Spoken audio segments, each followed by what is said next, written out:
문재인 대통령이 이제 어제 취임 3주년이었잖아요. 그래서 질병관리본부를 이제 본부에서 청으로 승격하는 거예요. 방역 수준 차관급이 되는 거죠. 그렇죠. 이제 청장이 되는 건데 해외로부터 격찬을 받았기 때문에 이 기회에 우리가 잘하는 K 방역을 더 수준을 향상시키자. 그래서 질병관리청이 되면 컨트롤 타워로서의 역할도 더 부각될 수가 있고요. 또 전문가를 더 강화할 수도 있거든요. 그렇죠. 그런 점에서 K 방역 이 기회의 수준을 더 높이자. 이런 차원에서 대통령이 3주년 기념연설에 포함을 했습니다. 초대 청장은 어느 분이 될까요? 최일구의 허리케인 라디오.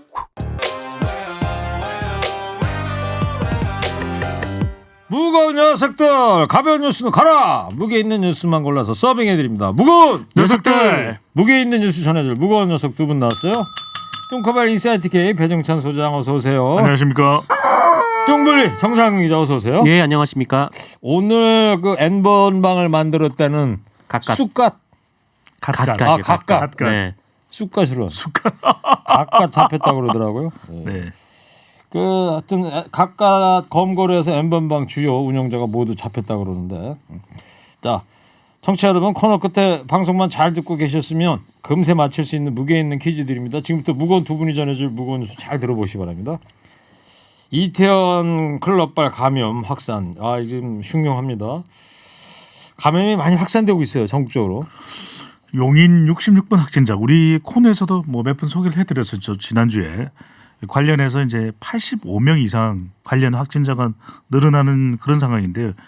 이 자칫 용인 66번 확진자 여러 곳에 이태원 클럽을 방문한 적이 있고 또 정작 클럽의 방문자들은 확인이 잘 안 되는 네. 그런 상황이라서 3,000명이 지금 네. 연락이 안 된다는 거 아닙니까? 국내 집단 감염으로 나타나는 건 아닌가.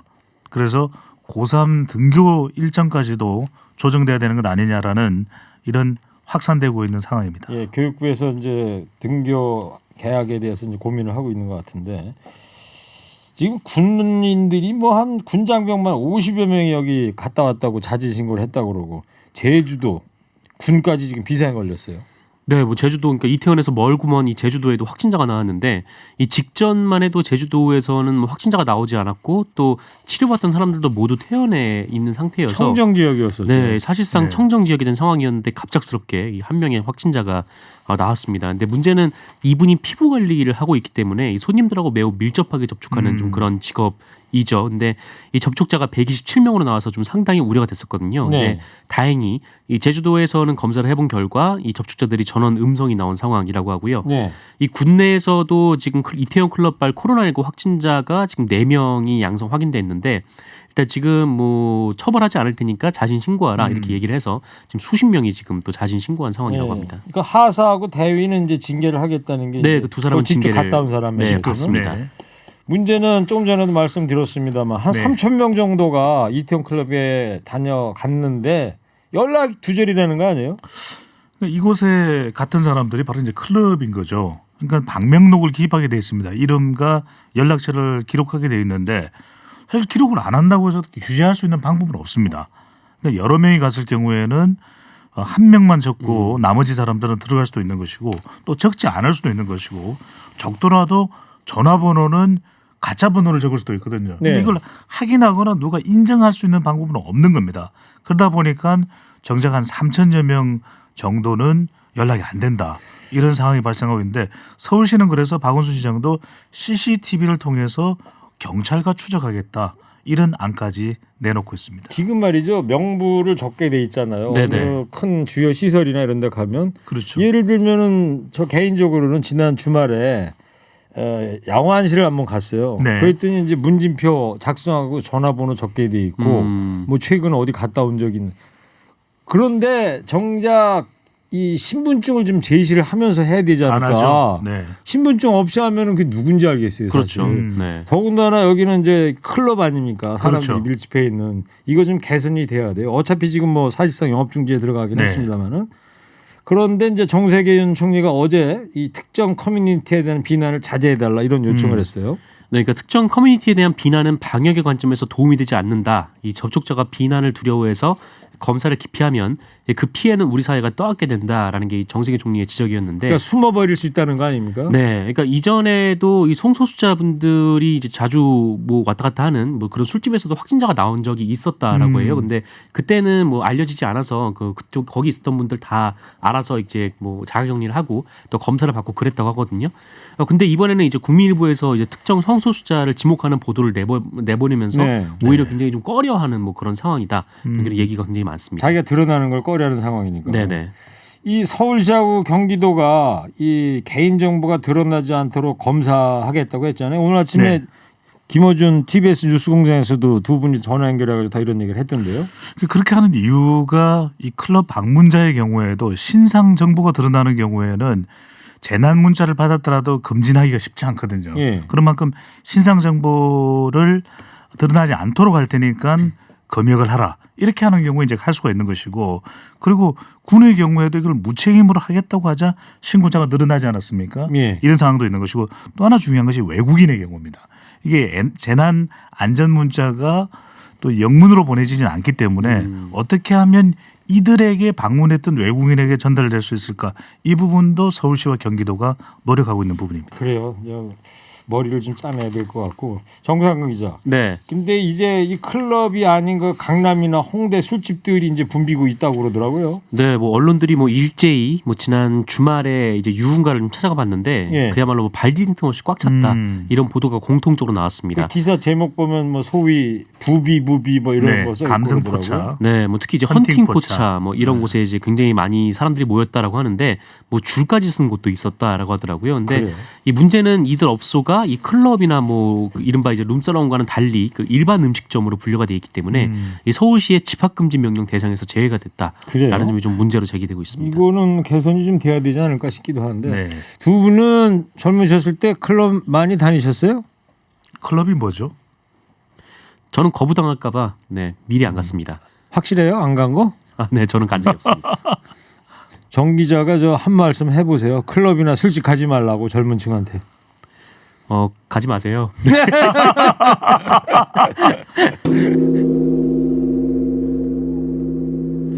너무 점잖게 가지 마세요. 아주 점잖아요. 네. 제가 이 꽃을 들고 있잖아요. 꽃으로도 때리지 말라고 그랬는데 이 막 돌아다니는 젊은 층은 좀 꽃으로라도 좀 때려줘야 되겠어. 예? 자, 딴 얘기 해볼게요. 문재인 대통령이 이제 어제 취임 3주년이었잖아요. 그래서 질병관리본부를 이제 본부에서 청으로 승격하는 거예요. 방역 수준 차관급이 되는 거죠. 그렇죠. 이제 청장이 되는 건데 뭐 몇 가지 이유가 있습니다.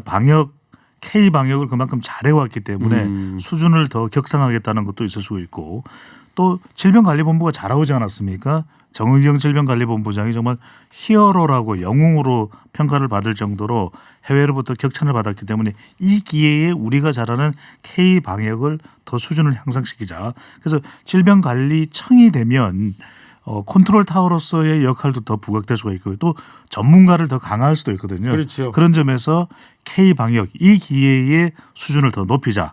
이런 차원에서 대통령이 3주년 기념연설에 포함을 네. 했습니다. 초대 청장은 어느 분이 될까요? 정은경 본부장이 유력하다. 네, 이런 보도가 나오고 유력하겠죠. 있습니다. 네. 방역을 바탕으로 한 남북 교류 협력도 언급을 했어요. 네, 이 외교와 남북 관계 원칙으로 이제 인간 안보라는 새로운 개념을 제시를 했는데 인간 안보. 네, 이게 1994년 그 유엔에서 처음 사용된 단어인데 그러니까 국가가 지켜야 할 대상을 이제 국민, 국가에서 인간 전체 이렇게 넓힌 좀 개념입니다. 그러니까 예를 들어서 이 코로나 바이러스로부터 뭐 국민을 지키고 또 방역 사례를 다른 나라와 공유로 해서 이 국제적인 협력을 이끌어내겠다 뭐 그런 의미고요. 그리고 이것을 통해서 이 남북 관계도 한 단계 진전시킬 수 있다라는 게 이 문재인 대통령의 구상인 것 같습니다. 그러니까 예. 이 방역 부분에서 협력 공조한다면 뭐 도움이 될 거다. 뭐 이런 의미로 얘기가 나온 것 같습니다. 저는 어제 특별연설 오전에 생방하는 거 보다가 야, 참 세월 빠르구나. 아, 그럼요. 어떻게 눈 깜짝할 사이에 3년이 지났어요. 그러니까요. 네. 또 어제 전국민 고용보험제도 도입하겠다고 이제 밝혔어요. 대통령 3주년 기념연설의 가장 핵심이라고 하면 전 국민 고용보험 기반을 마련하겠다 이 내용이었는데, 지금 우리가 4대 보험 보장 이야기를 하지만 실제 고용보험은 한 절반 정도밖에 보장이 안 되고 있거든요. 그렇죠. 그런 만큼 프리랜스, 비정규직 또 자영업 상당히 또 사각지대가 넓은 편입니다. 그런 만큼 이 고용 불안정하게 되고 또 이런 직업 계층을 대상으로 해서 고용 불안을 좀 해소할 수 있는 장치가 반드시 마련돼야 될 필요가 있다 이렇게 대통령이 강조했고요. 앞으로 검토해야 될 사항이라면 재원이 어떻게 될지 그렇죠. 그다음에 고용보험료 납부에 대한 이들 계층 이제 새로 이제 추가되는 직업 계층에 대한 기준을 어떻게 마련해야 될지가 중요해 보입니다. 그렇습니다. 이 자영업자의 고용보험 가입하려면 자영업자도 절반을 내야 되는 그런 거거든요. 상황입니다. 이 네. 여러 가지 국민적 논의가 좀 필요할 것 같아요. 한국판 뉴딜도 연설의 상당 부분을 차지했어요. 네, 이 한국판 뉴딜, 네 정말 중요한 단어인데요. 네, 특히 뉴딜, 뉴딜. 네, 뉴딜 밑줄 네, 몇 개요? 밑줄 한- 쳐야 돼요? 네, 수십 개는 쳐야 됩니다. 그래요? 네. 별은요? 별은 네, 한 수십 개, 수십 개. 수십 개를 뉴딜. 쳐야 되는데 예. 문재인 대통령이 한국판 뉴딜을 이 국가 프로젝트로 추진해서 디지털 인프라를 구축하고 뭐 비대면 사업을 집중적으로 육성하겠다라고 밝혔습니다. 대체로 이른바 이제 4차 산업과 관련된 뭐 업종들에 대해서 계속 집중적으로 육성을 하겠다라는 건데 시스템 반도체, 뭐 바이오 헬스 그리고 미래차 이런 것들을 이제 신성장 사업으로 지정해서 더욱 강력히 육성하겠다라고도 덧붙였습니다. 그래요. 뉴딜 하면은 뉴딜이 우리말로 해석하면 뭐가 될까요? 뉴딜. 새로운 거래긴 한데 거래. 새로운 처방. 새로운 처방이죠. 네, 새로운 정책. 뭐 이 정도. 누가 이걸 맨 처음에 주창한 대통령이 누구죠? 루즈벨트. 루즈벨트. 네. 1933년에 32대 대통령 취임하면서 뉴딜 정책을 시작을 했어요. 미국 사이에 이렇게 또 조회가 깊으신 줄 몰랐어요. 유명한 어록이 있잖아요. 네. 우리가 두려워해야 할 것은 두려움 그 자체다. 쫄지 말자. 쫄지 행동하자. 말자. 국민들한테 좋습니다. 이렇게 설득을 했던 거고. 루즈벨트 대통령이 사선을 한 분이잖아요. 네. 이분이 언제 태어났나 봤더니 1882년. 우리나라 조선시대 때 이모군란이 이모군란이네요. 태어나셨다가 45년 종전 몇 달 전에 집무실에서 이제 돌아가셨죠. 야, 감탄을 하시네요. 네. 저는 허리케인 라디오 앵커 DJ 최일구고요. 인사이트의 배종찬 소장, 시사 전문 정상근 기자 함께하고 있습니다. 저기 밖에서 김경래 PD가 프롬프트에다가 배 소장님 시간 없는데 좀 간략하게 부탁드릴게요. 도움 안 되는 얘기 좀 자제해 주시고요. 오늘 정말 간략하게 하지 않았습니까? 네. 간략하게 잘하고 있는데요. 간략하게 했는데. 이거 말씀하신지도 몰랐어요. 그러니까 말이에요. 네. 감 떨어져가지고 밖에서 PD가 협조를 안 하고 회방을 놀고 있어요. 아, 그러게요. 네. 이것만 안 했어도 더 많은 소식 그래도 잘해야죠. 그러니까요. 자, 시간이 약간 좀 모자랐는데 네. 아까 안타까운 소식 허대에서도 좀 전해드렸습니다만 이 서울의 한 아파트 입주민이 갑질 해가지고 이제 경비원 분이 이제 극단적인 선택을 했어요. 네, 이 지난달 21일에 첫 사건이 발생을 했는데 이중 주차된 차량을 밀면서 주차 공간을 마련하다가 한 입주민이 나와서 뭐 사실상 폭행을 하면서 뭐 관리실로 끌고 가서 뭐 관리소장에게 당장 해고하라 이렇게 윽박질렀다라고 그 합니다. 장면이 어제 뉴스에 보니까 고스란히 다 CCTV에 네, 촬영이 돼 찍혀 있더라고요. 있었어요. 동영상으로 그리고 나왔죠. 예. 이 괴로움이 또 여기서 끝나지 않았는데 이 경비실에 또 찾아가서 코뼈가 부러지도록 때렸다라고 하고 이 근무 때마다 때리지 않으면 또 욕을 하고 가거나 뭐 자기 조직원들 풀어서 뭐 땅속에 묻어버리겠다 뭐 이런 아유, 투언도 했다고 하고요. 그래서 보다 못한 입주민들이 좀 나서려고 했는데 지금 이 경비 노동자가 네, 유서를 남긴 채 좀 극단적인 선택을 했습니다. 그래요. 지금 청와대 국민청원에도 좀 올라가 있던데 네. 입주민들이 이제 추모하고 있는데 이 문제 입주민은 적반하장이라면서요. 그렇습니다. 경비원을 폭행한 것으로 지목된 입주민은 일방적으로 폭행한 적이 없다. 그리고 경비원을 자신도 명예훼손으로 막 고소한 상태라고 주장을 했습니다. 네. 자, 청취자 여러분 이제 방송만 잘 듣고 계셨으면 금세 맞힐 수 있는 무게 있는 퀴즈 드립니다.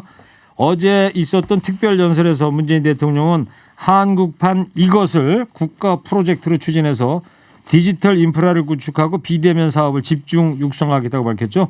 미국 32대 대통령 루즈벨트가 대공황 극복을 위해 추진했던 경제 부흥 정책은 이게 뭘까요? 둔커벨 힌트 주세요. 정상 기자, 새로운 처방이라고 하는 두 글자예요. 어떻게 힌트를 드릴 수 있을까요? 새로운 하면은 뭐 뉴가 되겠고, 네. 뭐 처방하면은 처방이 뭐 문제네요. 네. 처방. 의사가 진단해주는 처방. 말을 해야 되는지 이게 딜? 딜레마가 되네요. 네.